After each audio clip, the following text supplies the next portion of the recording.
Thanks for joining us on another episode of Regenerative Inspiration. This week, I'm with a dear friend of mine, Mike Mahon. He's the founder CEO of Zia Consulting, and we have been part of boards together in Colorado. We've actually boarded together, although he's a skier, I board. So like we've done some amazing things there. I've had my own board session, I guess, there on the mountain with Mike. We've talked about a lot. We've cried on each other's shoulders occasionally as well. So this is a pretty unique conversation where, we've had those raw conversations and we've gone through a lot over the last decade. And so Yeah. I thank you for coming on, Mike. It's been awesome knowing you as a friend and a colleague as well in different ventures and things that we've tried to do. Yeah. So, but we'll start with there. So, Mike, give everybody like a little bit of background on what you do and who you are and how you got there. Yeah. Thanks so much. So, uh, my background is pretty simple, right? I, uh, I turned down a military scholarship to come out to, well, I took one to come out to Colorado State University. Realized pretty quickly that that wasn't going to be my path, and so I went from mechanical engineering and pre-med to wildlife biology, which is exactly how I landed in owning an AI consulting firm. Uh, I mean, so the the truth is I'd always been really technical, and I worked in the engineering labs and programmed a ton, and then I had a kid, my son Blake.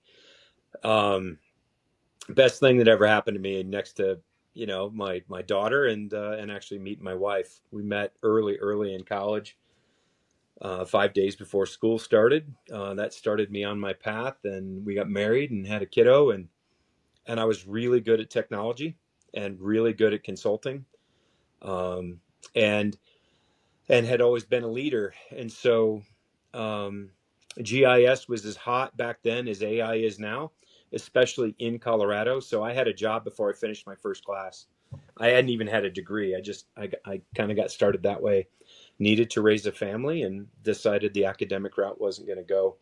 Um, but that the thing that was fascinating for me, I guess, and where it's continued to apply is I was really drawn to like ecological systems, right? Like the inputs, the outputs, how things work together, and then realized, like, helping Shelley grade papers in her human studies background, that it worked the same way with human systems. And then as a consultant, I realized that it worked in computer systems as well. And so like the inputs and the outputs are named different things, but that kind of notion of systems theory and the curiosity of that is really what's driven me. Will, it kind of, that, and just being a really focused on being a compassionate kind of service oriented leader, has kind of brought me to where we were. I did that for about a decade, started Zia 22 years ago, and I've got the same four, this me and three other guys that run this company. Um, they're amazing, amazing men, amazing family men. They care deeply about their people and their communities, and and our technology has kind of shifted and switched and kind of gone wherever it goes. But that core commitment to just being surrounded by amazing people, and Will, you and I met kind of the same way, um, through Colorado Thought Leaders Forum and Titan and some business ventures and all the other stuff. But I would say my curiosity for finding things that work for companies and for people and being dedicated uh, on that path is really what's put me where I am today. Um, that and a firm belief that, Zia's got this kind of clever moniker for one of my guys coined, but we call it our epic value proposition, and that's the belief that we can treat employees, partners, and customers equally around the core of integrity. Anyone that knows me, that is, I'm a passionate dude, but I really, really care about people and how I do it and what we do. It's all AI right now, which is fascinating. I can't wait to talk to you about this. Um, but it was GIS in the beginning. It was enterprise content management for a long time. It was hyper automation and automating business processes. I love it. Um, yeah, it's kind of what brought me where it is, and it's a nichey little business. It's kind of content plumbing, data plumbing. Mhm. It's uh, it, it's not recession proof, but it's really recession hardy. Um, and it has a direct, immediate, amazing, applicable um, use for artificial intelligence. I guess I didn't really talk about Zia much, but Yeah. we've been at the Well, forefront of we'll it. unpack that a little bit more. So, but Yeah, I'll exactly. step So, back. but You that, glazed over a few things, and one that's incredibly powerful to me is that you've had the same four partners for 22 years. I mean, that's pretty on uh, normal. So, yeah, how does that happen? And I also want to talk, about your wife Shelly because we bonded. Dr. Mann. Shelly and I bonded because we both were chicken parents and we like chickens, and that was like we really hit it off talking about chickens. We had no idea anything else that we were doing, but we were talking about chickens that day, and Yeah. so but that's a whole nother side of us is that side. So Yeah, well, yeah. I mean, like, look, one of the things I love about you, Will, is I think you and I look at things in a very similar light, and that is there's no work-life balance. It's just life, right? We get one shot on this big globe of ours. It's in the blink of an eye, really. And so, how we treat people, friends, our interests, our passions, our communities, the people that we touch, um, we kind of traipse through it and treat it all the same, right? I don't mind working when I'm on vacation, yeah, because it just means I get to do more vacation, right? It's just the way my life works, right? And my partners. You mentioned something about the guys. I will say that Jeff Barry, Pat Myers, and Bindu Wavell or Rufus are three of the best men that I know. We just don't argue. It doesn't mean that we don't have passionate disputes about things, but the trust, the belief in each other, the willingness to learn and grow through it is remarkable. And anyone that thinks that owning a business is not like being in a long-term committed relationship yeah. is insane, right? So you have to treat people with that same deference. Shell and I met when we were 18. We've been together since. Um, that's 36 years. We've been together twice as long as we lived in our parents' home. Wow. And that's pretty cool. And now Dr. Mann works for me, right? So Shelley had this long, beautiful career, not just in chicken farming, um, That's right. but in human development, family studies, um, and our interest in being better, working with people, has created an opportunity for her to be my VP of marketing.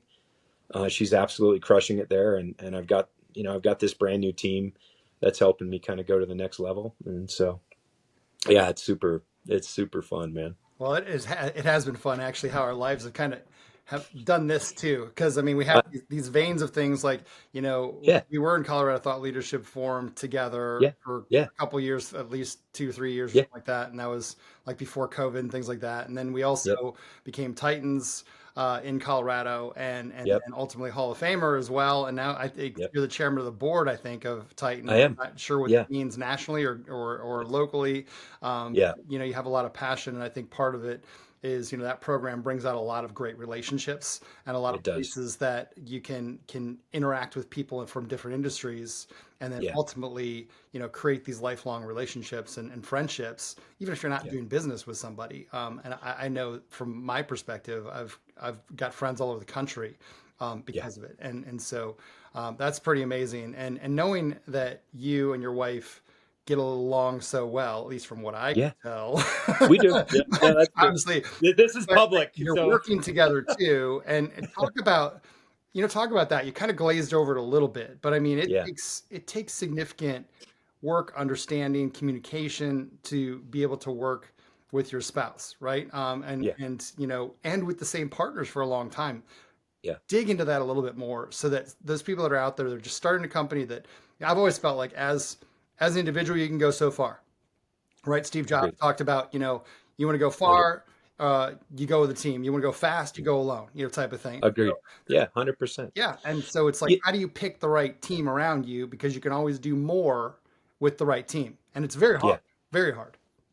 I completely agree. And there's the trap that I think. Let's talk about the traps first, right? So I think one of the traps is looking at resumes, right? The first, you got to be credentialed, you got to be smart, you got to be adaptable, you got to not be an ass, right? And if there's an asshole on the team, it's probably me.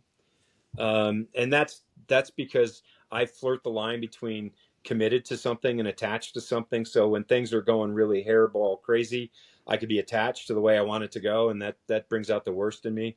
Um, I catch it most of the time. People catch me if not, and I kind of go back to committed, which is open, flexible, willing. And that's just been an evolution of working together. The guys are just as passionate, right? They're more, we all have our different strengths, but the trap is to just think, oh, um if like Will's got this degree and this degree and this history and this background, then he's going to be amazing at this. But it doesn't really pan out, right? Yeah. You need to make sure that if your gut is telling you, if alarm bells are going off, like, hey, I need this person technically, but I don't really want to be in business with this person. Hmm. I don't really want to go on a vacation with this person. I don't want to meet their wife. I don't want them to meet mine. You got to listen, right? Yeah. The other thing Those are too some is, significant warning signs. So just to reiterate there, if you don't yeah, enjoy the people you're working with or who they're yeah, with, yeah. you might want to consider not making a long I, partnership. Now, there are I, times where it's convenient for a period of time to partner of together course, and then of course, like a JV yeah, joint venture and then move on and do. yeah. There's brilliance behind partnerships where you bring something, right? Like, but the core of like trust, integrity, compassion, decency, Yeah. that stuff needs to be there. Those are the soft things. um, I think it's where we're losing our way a little bit with the use of AI. It's interesting how that market approach applies to the fundamentals of business, right? And so as an old fart in the industry, I kind of look at this as a chance for me to kind of continue to learn and evolve, but also have some wisdom. And and when Shell and I had the benefit of being broke when we were met, so there's everything we built together, so there was no weirdness around prenups or any of that sort of stuff. But the truth is, my advice when I started the company from my attorney was, hey, this was your idea, your baby, you've got the connections, and the client knows you. Um, Take the ownership role, take 51%, split the rest with the other two guys, and I just said, look, there's no way that I can ask these guys to be equal teammates of mine if they're not equal owners. Um, and so we started it that way. And that starts a foundation of trust, Yeah. which is unshakable. And then we evolved over time. Like, I moved into more of an executive role and kind of had some sales responsibility for a long time. And pay doesn't always equal the same, right? You can get compensated on the rewards of the business equally, but compensation needs to change. So it's not like hard conversations. Like, we were a band of brothers when we started. And then it's like, well, you do this and that's worth X, and I do this and that's worth Y, and this person does something else. And at the end of the day, it comes down to trust and communication and a commitment to each other. Um, and it's the same thing in a marriage, right? Like, you mentioned Shelley and I working close together. Um, this is kind of a funny one, little COVID story. Shelley was not working for me in COVID. She was teaching university, running parent engagement network, kind of helping parents raise happy, healthy kids, around kind of four key pillars of technology, risk, education, and enablement. It just Parenting's hard and lonely, and when things are going wrong, you feel like it's your fault and you feel ashamed. And when you realize there's a network of amazing people around you that are incredible, regardless of their station in life and how much money they make, that's a heck of a community, right? And so Shelly's been building that stuff. But we're in COVID, and I'd been traveling 70%. And one of our friends was sitting on the deck saying, "You and Mike are home alone now. Like, you're together every day. How's that going?" Expecting like poke, poke, like, is he driving you nuts? Have you banished him to the garage? And she's like, well, look, I didn't sign up for 70% of my husband being gone. This was a topic Mike and I were going to talk about. I don't want to be 70%. I don't want to be a 30% wife. I want 100% life. And I'm like, babe, were you going to talk to me about this? you know, but it brought up a really interesting conversation. She's like, look, when all this kind of goes away, I don't want to go back to that. Right. We're at the point where our kids are gone. I got a 31-year-old son and 3-year-old grandboys and a 27-year-old daughter. I started early, and so we're at the like enjoy each other's company, not retired by any stretch, but that hard conversations like that, we've learned how to take them kind of on the chin. Yeah. I've learned to shut up and just listen, like truly, authentically, deeply listen. And people that work with me get that all the time, right? That's like I'm engaged and I'm like I listen differently Yeah. to people. But when I'm busy, distracted, come with my own crap, I'm not always. So Yeah. that's been one of the key ones is like slow down, ask questions first. It's not about you. You might have wisdom and things to share, but it's not about you. And make sure you get understanding first. And then all the other traits around compassion, understanding, commitment, creativity, curiosity, all that kind of plays in. So that's all pretty soft stuff, Will, but Yeah. you see it. I mean, that's why I think you and I and Anthony, right, get along so well immediately. The first time we went up skiing together is like, we're all very driven in very different fields, and we just have that same kind of backbone. Yeah. Yeah, very, very So much that way. And I could testify too, because I bumped into you one time at Disney World, how you and Shelly were getting on a ride, ready to go have yeah, fun. yeah, really. I'm like, and it was like a kid's ride too. So Yeah. we're Well, if all if kids at heart. anyone knows, like I've got a little bit of a potty mouth sometimes, and I'm just a big kid, right? Like I bring the fun all the time. Yeah, and Will's like, yeah, I'm over here hanging out with like a senior VP of like half of SAP's business, just casually in line with which is what I would expect. Knowing you for so long, that Buddy. of course you've met a mover and a shaker. But yeah, Yeah, we're friends.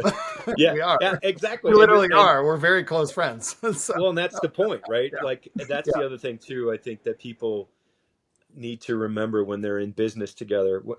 And business is like, yeah, sure, like the business. Like we have an operating system we run the company on. We have IDS sessions where we really get out the weekly, the meat and potatoes of the junk that comes up. But we're really focused on where we want to go.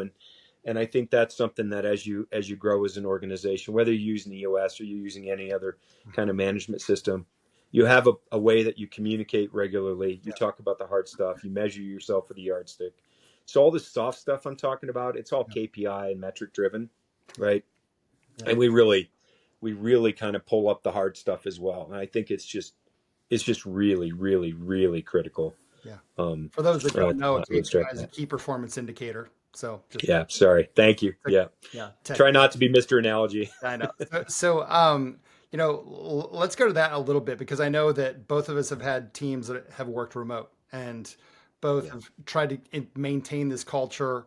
There was that COVID era where it was awkward and weird, but It's but crazy. still, there's a lot of people that are working remote. Like I have people in a lot of different states, different countries, different things like that, and I know you do too. Yeah. How do Yeah. you keep that culture going? Is something Boy. a lot of people have questions for right now because you have AI disrupting, you have Yeah. economic things that are always disrupting. You never know as a leader what curveballs come in next, right? Right. You don't Yeah. know what's happening, but if you can stick together as a team and keep that culture together and work together in a way. So what are some of your recommendations around that?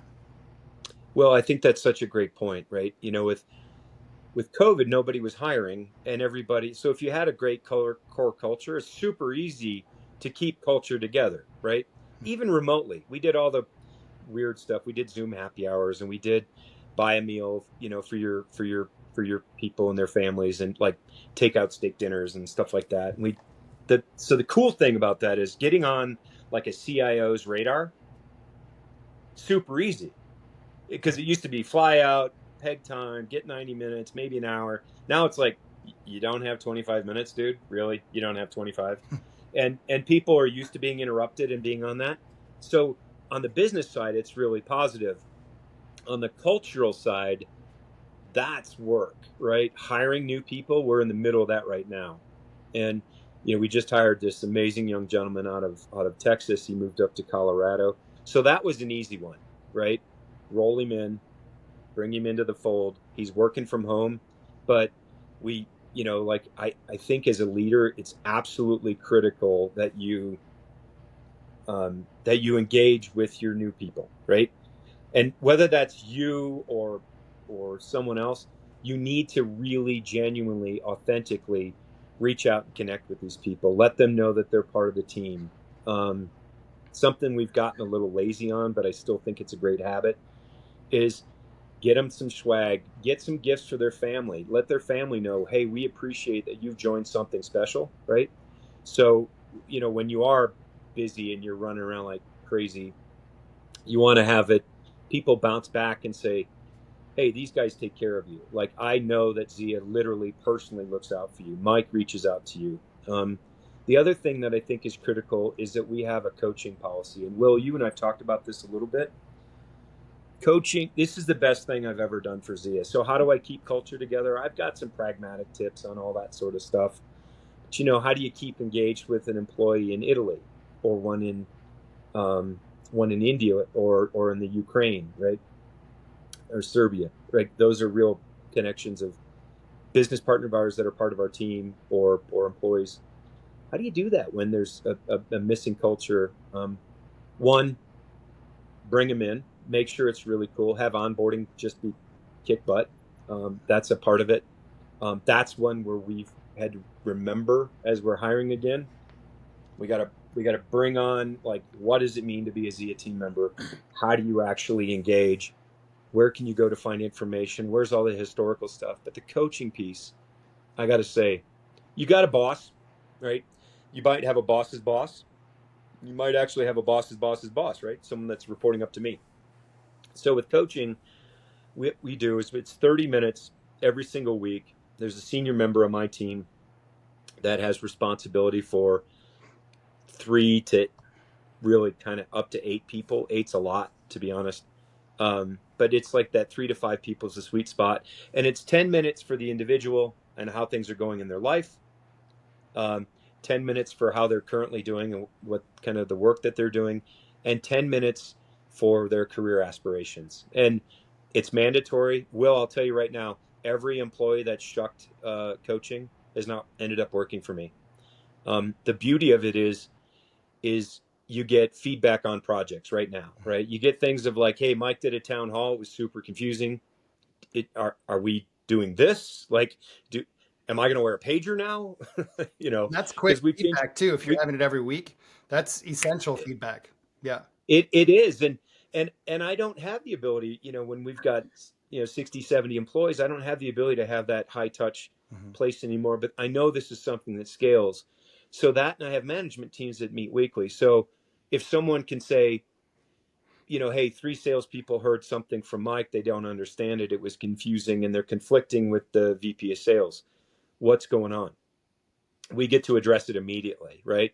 I pull the VP aside. We get things pulled together. I've got some feedback for you. You've got some for me. So it kind of bubbles up through. I don't know if you've heard of the spheres of influence model in an organization. I've heard a little bit about it, I A think. little bit here and there. Yeah, sure. So you basically, if you're at the executive level and you're going to your VPs, Hmm. that's one layer of communication. It's really easy to track.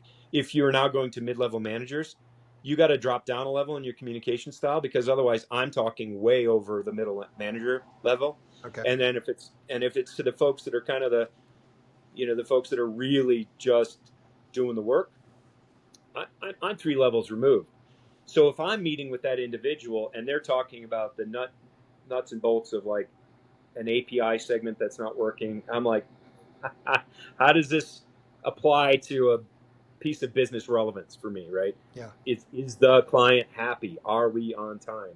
Yeah. Um, are we going to make our forecasts? So I remind myself to kind of, as I'm meeting with different team members, I step into their world, right? It's 10 minutes about them, 10 minutes about their job, 10 minutes about their career. It's not about my needs that I'm trying to get out of them. And is that And for, the so you coaching, said maybe up to a group of 8? Is that 10 minutes per person, or just 10 minutes like everybody gets to answer? 30, So it's one-on-one. okay. So it's a So one-on-one. Okay. it's a one-on-one. Okay. And the other thing about it is I try really hard to never have your boss be your coach, Got it. Okay. because you get coaching and management mentoring Okay. from your boss. I'm But if your tracking. boss is a bit of a Yeah. I thought it was like Sure. groups of 8 once a week. But this is No, it's more one-on-one. They like, get up to 8 people maybe, and then yeah. So okay, that's great. So and that's yeah, actually something that's very interesting. I know that we'd signed up quite a few years ago to this, like it was supposed to be this repository of all these great, like self-help books and sure. recordings and podcasts and everything, and like it wasn't anything like what it had been portrayed to be. So, Yeah. right. But the one huge thing we took away from it was that one-on-ones were really important. It, And that was it's something that, critical, Will. like, Yeah. you get busy, you throw them to the side sometimes because of that. But like literally like 2 days ago and Yeah. yesterday, I guess we were all talking and we're like, those are really important again. They're back on the schedule. Like we deleted all the I, old ones. Now they're back on I, the I schedule. agree. And Yeah. but sometimes Well, it's like you think you don't have the time, but you have to make that time. In my you don't have the time to, like, look, when, like, you're in a people business. Yeah, you've got hardware and you got other stuff and you've got your reputation. yeah, But at the end of the day, you don't have assets. You have people. Your people are your right, assets. And so if I don't know that something that I'm saying is confusing, or that I scared the living hell out of somebody because I gave an announcement that we're going in this direction, because yeah, at my 22-year-old company, yeah, we've got 2 startups right now. yeah, My industry is consolidating. mm, It's going away. If I don't make the new switch, yeah, I'm not going to be here. yeah. I'm not. And That, so I think that's that's every company really right personal. now. There's not very many. It's There's not very many that's not happening to. Yeah, you're not like, honest to God, unless you're just like riding horses. Yeah, I don't know that AI is making a difference on people that are riding horses, but how you can afford a horse is certainly going to be challenged with AI. But yeah, the crazy thing about that is you got to get people that are like, look, you're doing this thing. I need you to go here. I'm going to help you get there. mhm, And if you're unclear on how to get there, what that means for you, you're not excited about it. You're more scared than excited, right? Because owning a company for 22 years, well, I've seen the whole spectrum. Like, kid coming out of school, engaged, married, having kids. yeah, Kids are out of school, yeah, right? I've seen people that started with me in their late 30s that they're moving into their retirement era, yeah, and they're nervous about change. So coaching gives me an ability, and my leadership team an ability, to say, hey, Mike, something bubbled up, mhm, and I need to pull you aside and talk about it. How do I handle this? And because I've got a finger on the pulse of the whole company through coaching, I can do that. That's weekly. And then I think, kind of down to 3 level coaching, it's critical to do those as an executive as well. And and honestly, Will, it is the easiest thing to cancel first. mhm, But whether, like, to get a half hour of information about someone that's excited or nervous about something, how things are really going at the client, yeah, I can't think of a better feedback loop. yeah, We do this with our customers, we do surveys, we talk to them, but if you're not actually getting it from the people that matter, right, how's it landing? Like, I the other thing that blows me away, Will, is that I'll do town halls every 6 or 8 weeks, and I get tired of saying the same thing. I think people are just like, oh my God, Mike's going to drone on again about blah blah blah, and they don't. They yeah, they finally catch a new nugget, and I hear about it in coaching, right? yeah. And For so that's our biggest trick to culture. That's a really long answer for a short question, I think but but that's essential in today's environment. I mean, I was yeah, just reading an article this morning, and obviously I'm neck deep in a lot of AI stuff and innovation and trying to stay ahead. And I mean, it's affecting everybody, right? And so, yeah, but in reality, the things that are most needed are authentic relationships and yeah, communication and attachment and need and value. And that's what's to me, that's a whole nother business sector, right? I mean, you're going it to have is. AI that's going to go to the moon, but then you have Yeah, this side over here that is going to be just as important because people's yeah. well-being to me is more important than this, right? I So it's I like, I agree, and the disruption is, like, I don't think we're doing this very well, to be honest. You're no, right, because that human element is being ignored yeah, at the expense of profit and automation. And hey, I'm a capitalist. yeah, These things affect me too, and so, but I these are things that we're nervous about, that we worry about, and yeah, having active communication, a forum to have where you can actually work for a company and express empathy Mm. and concern Yeah. and have it heard and resonated, And not just you get know, fired for that, right? So, not get fired for it. That's yeah. right. Or get to the point where you believe, like Mike said something, and Mhm. I'm I'm up, I'm upset about something personally, and so this is how I listen to Mike, and so that's what he said. If you don't get a chance to correct that, you were just on the wrong side of good. Mhm. And so it's I think it's really just an important dialogue. It kind of goes back to the original question of how do you keep a great long-term marriage? Mhm. How do you manage a business with three business partners equally for a long, long, long time? Yeah. And Well, it's just lots of trust and communication. and You to know, that point, we always, I try to pull in a story of some form of adversity that our leaders and those that come on as guests have gone through. And I know you've gone yeah, through quite a few things. I don't know if there's one you want to share, but like, and not in a flippant way, because I know like you've been affected deeply, yeah, and yeah, so can you share that? And then the big thing is like, how do you get through it? How do you get over it? How do you learn yeah, from it? And then how do you continue on with that positive mental attitude and things that you have to have, right? yeah. That's great. So three big things, well, 20 things happen, like, but there's a personal component to this, because as the leader goes, so goes the company, right? So that's really important. And I think, um yeah, well, so that's really important. So I had some grand boys born at 22 weeks. They were in the NICU for 5 months. They've had heart surgery, they've had hernia surgeries, they've had eye surgeries, they had PICC lines for over a year. um, they had broken bones in the NICU, because their bones are so fragile.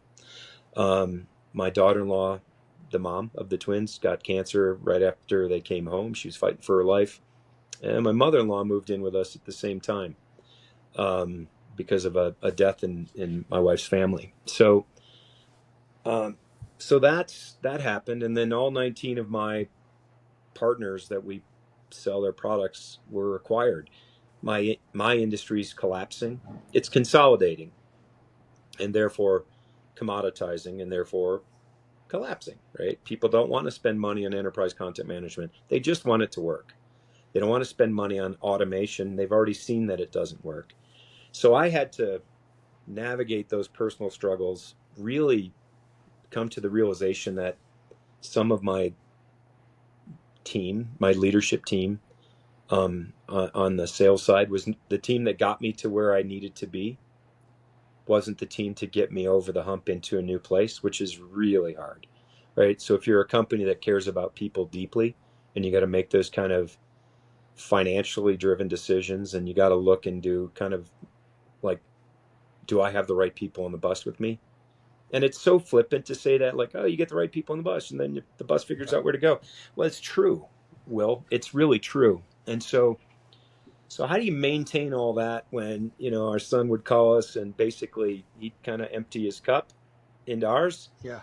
take all of his stress, all of his fear, all of his worry, all the horrible things he was dealing with, empty his cup so he can go back to being a great man and a wonderful father for his kids. And then Shelly and I had to deal with it, right? While we're Different trying to states, transition the different business. states as well, right? Different, yeah. I mean, Yeah. they're 1,000 miles away, Yeah. right? They live in California. And so, um, it's it and how do you do that? I think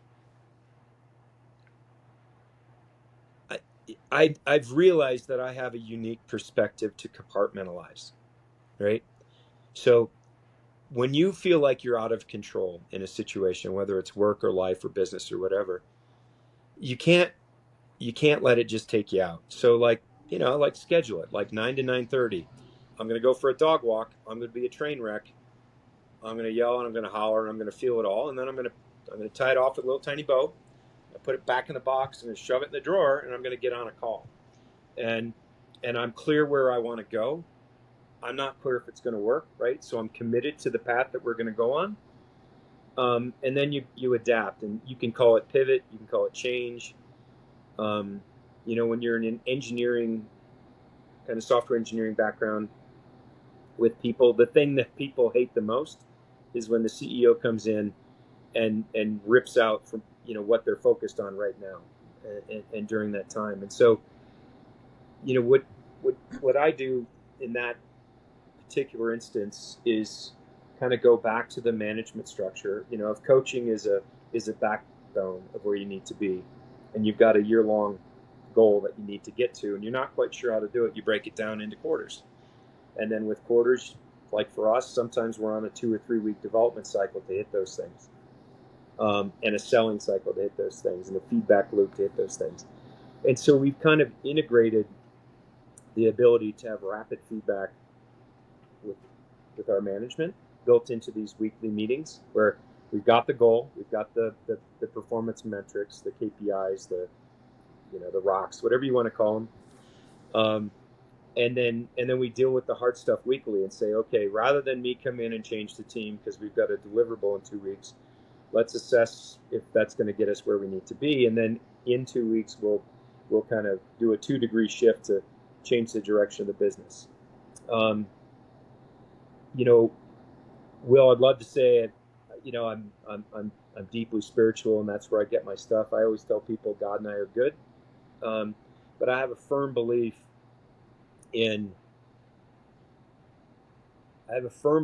that as long as I'm open and curious and willing to truly listen to what's going on, when my people bring me stuff and say, hey, look, wherever you think this is going, that's not where we're going to get. I have a place to go back to and say, all right, like number one, if a business outcome doesn't work, it doesn't mean I'm a failure, right? Like this is like, if we never quit, you don't really lose. So there's part of that just grit, just the gritty, like this one didn't work, but I'm not done. So we're going to turn it a little bit, or maybe we're going to turn it a lot. And now we're going to go in this direction because that's what we learned about the market, the feedback. If you lean on that as like, I didn't have the outcome I wanted, I'm not successful. I think you fall into that trap of, people you just fall into that trap of bad is bad and it stays bad, right? Like dark times end, storms pass, the sun comes back out. And remembering that you might be in a cycle of life where the personal is going to require more commitment. You lean on your team members more, right? And when I realized that I couldn't really lean on my team members, I went out and I kind of upgraded my team. And those things have, Will, I think when we talked about this maybe 2 or 3 years ago, it's like, dude, I think I'm going to be here in a year. Yeah. Yeah. No, I remember those conversations. You're like, I don't know if I'm going to have to go get a job. Right. I mean, Yeah. and like, how hard it is to talk to your wife and say, yeah, God, I know we love this place up in Evergreen. We got 5 acres. It's gorgeous, but are we really committed to the house, or are we committed to this beautiful life together? Right. And going and telling your wife like, hey, I'm committed enough to this working that I would sell the house, and I'd step down. I'd check my ego. I'd step down, and I'd remain committed to visiting my son every 6 or 8 weeks because they need help. Yeah. I'd stay committed, to my faith and my path and being a good person. And I would not let the personal, and you're standing in the breakers and you're just getting hammered. You can either retreat or you can kind of go out. And if you're willing to say, I'm not defined by the things that I have around me, I'm defined by the people I have around me and our commitment to figure it out when we go the right direction. That's, there's not a huge nugget in there, Will. Yeah. I wish I had like a 3-step process of like, oh, do this and this and this. But I guess what it would do is I'd go do the things that recharge me. Mm-hmm. I'd be really, really highly communicative with my family and my team. We built routines around dealing with the hard things. Dog walk every day at 5:30. Pour yourself a cocktail. Go yell and scream. Worry about stuff. Come back. Settle down. Pick up the phone. Get back to work. Roll up your sleeves. Work harder. Right. I'm still a big fan of outworking everybody. Yeah. And then just be really open to, sometimes you're getting pushed in a direction you can't see you can't see that the thing you thought you were going to end up being, it wasn't the right path anyway. And when you listen, you make a better decision, you get a better outcome.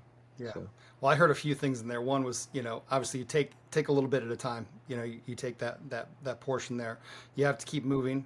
There's yeah, been the symbology of uh, a sailing ship, or sailing a sailboat, right? So yeah, if you don't have yeah, the sail up and it's not moving, the rudder doesn't work, right? So I mean, yes, you that's go right. through times when there's no wind and you're Yeah, stuck there for a minute and you're maybe just yeah, moving just a little bit, but you're getting there and pretty soon you're out of the doldrums and that rudder works again. But if you're not yeah, moving in some direction, which is I think what happens to a lot of people is they kind of get into this recurrent loop and they just yeah. and Stay in the breakers. yeah, and especially when you've gone through some form of adversity, like Yeah, what I found was that write it down. Like just write it down because then your brain yeah, can let it go. Because otherwise yeah, your brain doesn't believe you're going to remember it and it keeps going over and over and over again. I yeah, mean, yeah. it's crazy how your brain does that. And it like will I hijack agree. your Yeah, productivity by far. And so I mean yeah, just those little things, I mean lists, some people are better at doing lists than others. yeah. So but it helps you get that way.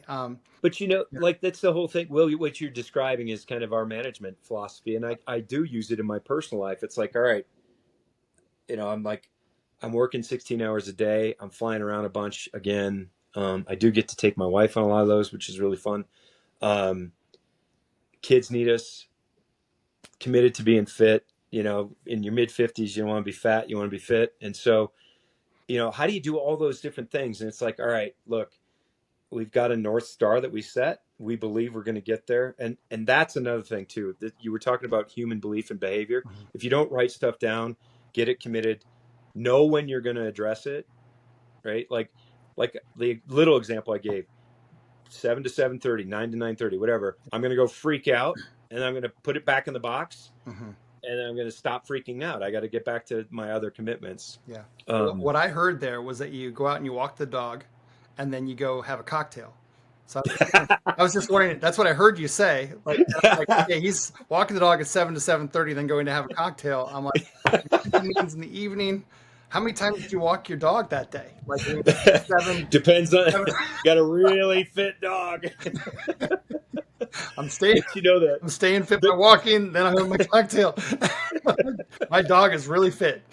she's really fit. Exactly.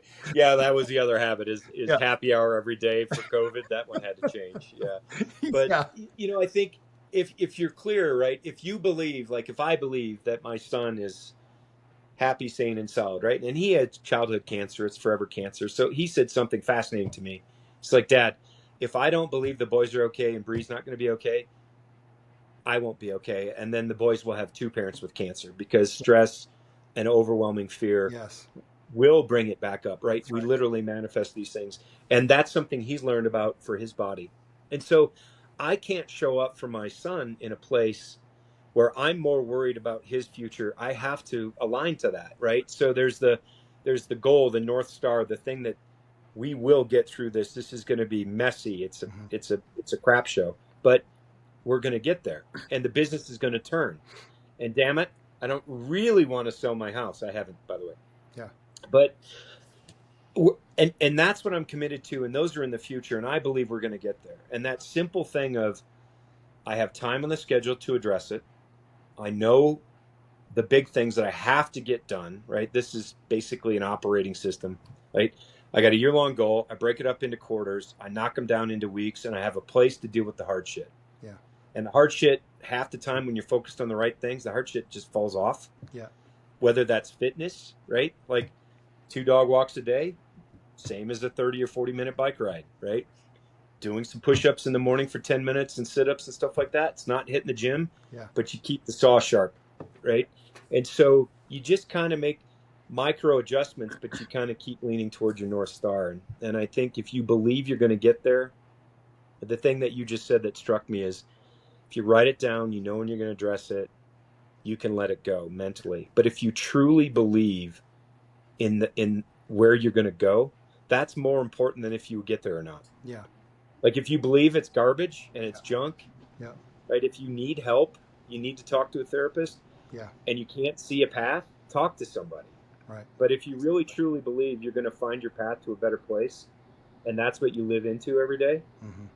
it's Well, amazing how you just go there. yeah. Well, Will. because you know you're going to make it through somehow. Like, and after Yeah. you like, and that's what hurts me so bad when I see like high schoolers and junior hires and even people in college that are like somewhat hopeless or not feeling like that their life is worth something, and unfortunately bad things happen when you get to that state.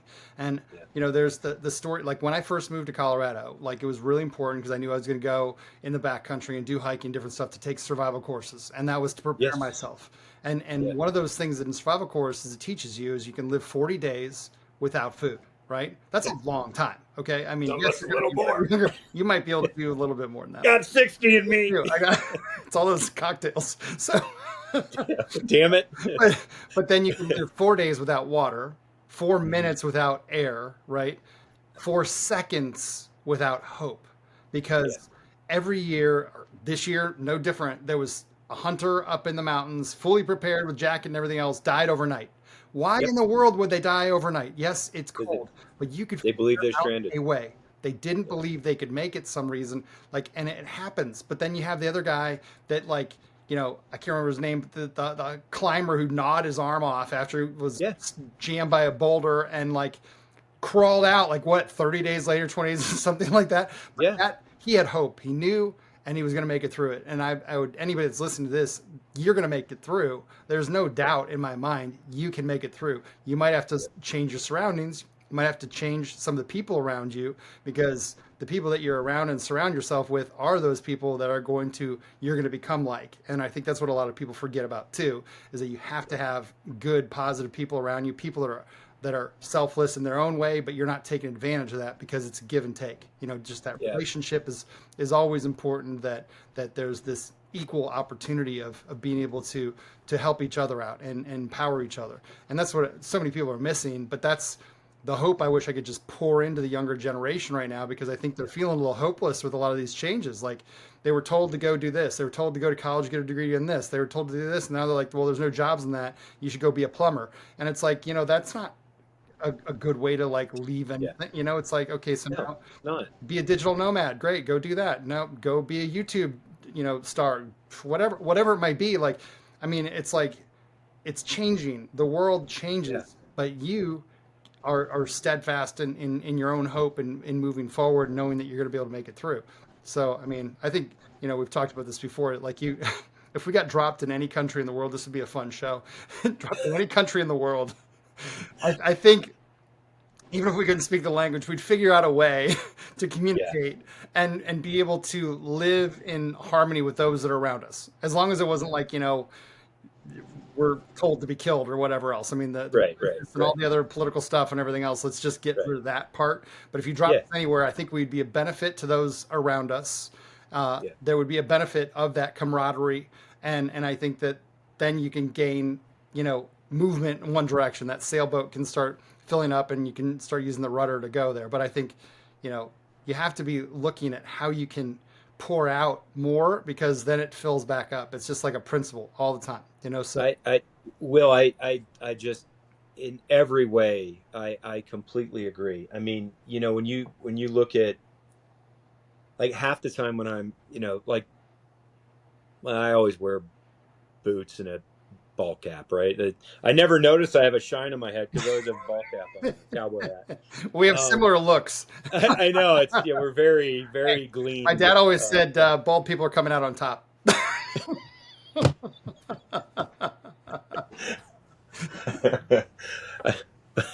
Sorry, I won't I say what my interrupted you. I won't say what my dad says. So, Exactly. yeah, he's got a great sense of humor too, um, or believes he does, like I do.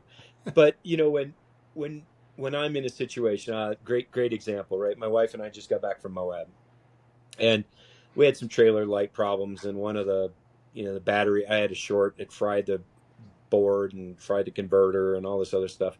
And I had a guy coming out, and he's a great dude, uh, uh, talking, and he just assumed that I built houses and worked on, you know, worked with my hands, and it's because, you know, I kind of met him where, and I am handy, right? Because I'm curious, like you said. I moved to Colorado. I don't want to go in the backcountry. I want to learn survival skills because that is a skill that is foundational and fundamental Mhm. to what I want to do with my life, right? I want to be defined by being a Colorado guy, right? I want to take my family there. I want to take my friends there. You I don't want to just want to enjoy have this the place. Toyota with the snorkel on it, Yeah, exactly, exactly. the bumper sticker. Well, and That's like, an it's inside funny, like, joke to anybody that's not listening. That's an inside joke, you know? it's a Colorado joke right there. Yeah.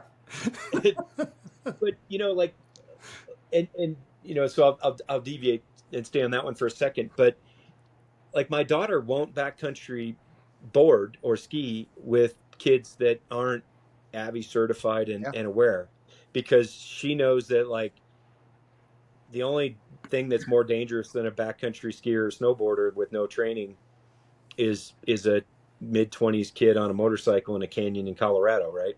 They're the best organ donors, Yeah. because their common sense doesn't outweigh their skills, right? Yeah. And so the belief that nothing bad can happen is asinine. Yeah. Um, Being prepared for it, and realizing that, like, so how does like baling hay and milking cows and farming prep you for owning a company? How does being a wrestler prep you for owning a company? It doesn't, but it teaches you grit and the ability to believe that I have all the elements that I need to go wherever the hell I have to go. And I think that's one of the things, right? The our kids have heard this thing of, like, well, we heard it too, like, study hard, get a job, you buy a house, you retire well, everything's great. Well, that's not working out for a lot of people. And they forget that, like, hey, that that that creativity, that hard work, the ethics, the willingness to apply things that I know that I have the capability. Like, you can learn new skills, but like, back to your hunting example, you can learn new skills, but you got to work hard enough to develop them, Yeah. right? And then you got to believe that you're gonna be able to get out. Yeah. You're gonna be able to find a path, and that is something that this younger generation, while I love their brilliance of creativity, they think like I think. They think like you think. Like, hey, this just working for people is not. That's kind of crap. Like, work kind of sucks. Mhm. I want more. I want to understand. I want to know how things work. I want to see an outcome. I want to enjoy the path. Yeah. Those are all the right.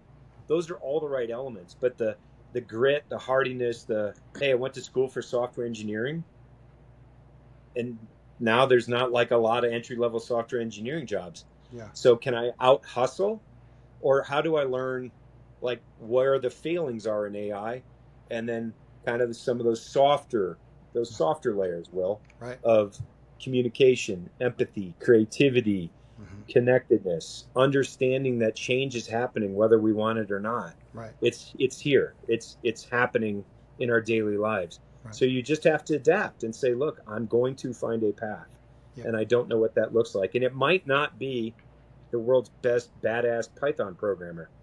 I might actually have to use some of those softer skills, you know.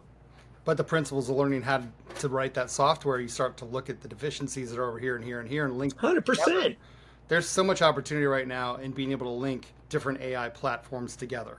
Like, Dude, I totally agree. I mean, if you can write the whole from beginning to end program, like, you have to understand every step where you have to write the Yeah. code.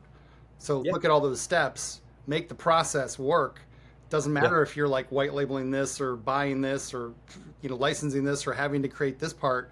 You could make a very viable product in very short order, to be honest, and test it, make sure somebody's going to buy it. But, like, it's yeah, there's some amazing things there. So And yeah, it doesn't require the 20 years, right? You need the domain expertise, right? So folks like me and some of my senior members, we still have a lot of value because we literally know how these things work and where they don't work and how they fail. And hmm so you take that domain expertise with someone, whether it's a young kid or someone in their middle of their career, or even a senior person, that says, look, I, I the thing that technology in particular has seldom done is, we don't focus on the outcome, we focus on the path, yeah, right? You need compliance, and secure information. Like a simple way of describing what my business does is information comes into a company, right? Email, fax, information from a feed, the data dump. It doesn't matter. Yeah. Literally anything that comes in, a human being says, what is it? What's on it? Where's it go? And if the answer is support protected, regulated, you have a fiduciary responsibility, or it's secret sauce, we try to take the human being out of that because people suck at keying information in. Yeah. Route it where it goes, store it, protect it, make it useful for line of business systems and your community, whether that's your partners, your end customers, your widgets, etc. Yeah. There's so much opportunity, Will. It's kind of fun, right? Yeah. I'm taking people that have worked for me doing boring ass stuff around records management, compliance, just like, blah. And they're saying, look, I'm going to have an ROI driven approach to wiring together 13 different business systems, right? So yeah, we've got some cool technology platforms, but we really have an understanding of where do things suck at the line level of detail, and how do I fix that to make this person's job better? Yeah. Because the truth is, most people we work with have a backlog of somewhere between 3 and 18 months. They're so far behind, they aren't learning new skills, and they're worried about their own skill gap. Yeah. When we come in and say, let's take out all that manual stuff that you're doing by fixing one process here, Yeah. and then another one downstream, and then figuring out how to wire it up, I don't even have to change management, the whole thing. Yeah. I just make one individual or one group's life better. And now they're taking on more information, more use cases. Their job has gotten more important, more relevant. Mm-hmm. It's really not coming for their jobs. It's actually improving their jobs, and they're adding more value, right? So from grunt work to decision making, Mm-hmm. from keyed entry to analysis, right? Using your brain. Well, and I think, it goes back again to doing the right thing, because I think there's a lot of ways that we can leverage and take advantage of technology, and always have been able to, but there's also the ability of just doing the right thing for your client, the customer, the person Agreed. that has the need. And Yeah. I had a story with a tech CEO, like literally I was talking with them yesterday, and they had something that they were asked to do, something very specific, and it was an industry that's very regulated, and Yep. they figured it'd take about 6 months. Well, overnight they had their team look through what they had and everything else. Their team responded and said, well, we have 75% of this already built, so this is 25%. So he went back to the client. The salespeople didn't like this. He went back to the client and said, I think I'd have this to you in a month. And they're like, and you could see it today, right? And you could see it today. Yeah. And it's like, but is that person ever going to leave when they made an estimate of 6 months? Now it's 1 month. No, it's just the old type of business of stringing people along doesn't work, and that's why these huge agencies are falling apart, like the consulting agencies that are not that are massive. We know the ones. I'm not going to say their names right now. We do. You don't need to. Everyone knows it. But I mean, their whole business model has been to how many hours and how many people can I have sit around a table for this many months, and how many 300 billing at this many hours per person. Exactly. Yep. But a company like yours is nimble, swift, always staying at the cutting edge, understand what the latest technology is. They're scared because they don't want to use something new, and you're like, hey, I want to break it and make it work in the benefit for my clients, right? So there's a different scenario in how you do business, and I think that's the right way moving forward. Is we're going to have a lot of chance to do that, and I also think that there's a lot of young people, I mean, even in high school, that should be reaching out to older people that are seasoned, that understand business. They have an idea, they know how to build something, they can get there faster, together. Otherwise they have to learn all of the principles of business, which you're not going to learn as a young kid. You're not going to have the connections, you're not going to have the ability to even do a proof of concept with a legitimate company because you're in high school or college. Most of the time, that's the hardest part, is showing that it has some efficacy. So try to find other people, ask for mentors. I say that all the time. There are a lot of senior people that never get asked advice. Go back to Babylon, the guy that's the financer. He never got asked advice about money. Always people wanted his money, but they never asked his advice about money. And he's like, how do you make it? Much. That's so much advice. It's such a great point, Will, because what's happening now and look, it's been an issue on our board, our management board, of our business is changing. Vibe coding is real. People are going to be massively productive. Yeah. I've got one of my chief architect, Bindu, like it took a week off of work, and this is this is what chief architects do, right? He wrote a design document and from there generated code, um, for a product of ours. And he said, Mike, it would have taken me a team of 2 or 3 people 6 months to build this, and I got it to about 80% in the week that I was off, and I actually had time with my grandkids. And it's he's like, so we can't charge consulting hours, right? No one's going to pay 2,000 hours for consulting, so we got to be an outcome based. um like I saw this, the writing on the wall 2 years ago. Like most people, we actually have very large customers of ours where the board is saying, I don't care what you do with AI, do AI. Hmm. Which is terrifying if you're a It is. It technology is leader. terrifying. like like Yeah. they're like, Here's a Ferrari, 16-year-old. what do we Go run. do? AI. When do we do it? Now. What's it going to do? I don't know. Right. Yeah. And so that's that's actually true. And the reason is the board knows that their competitors are eating their lunch. They're figuring it out. Get in. Hmm.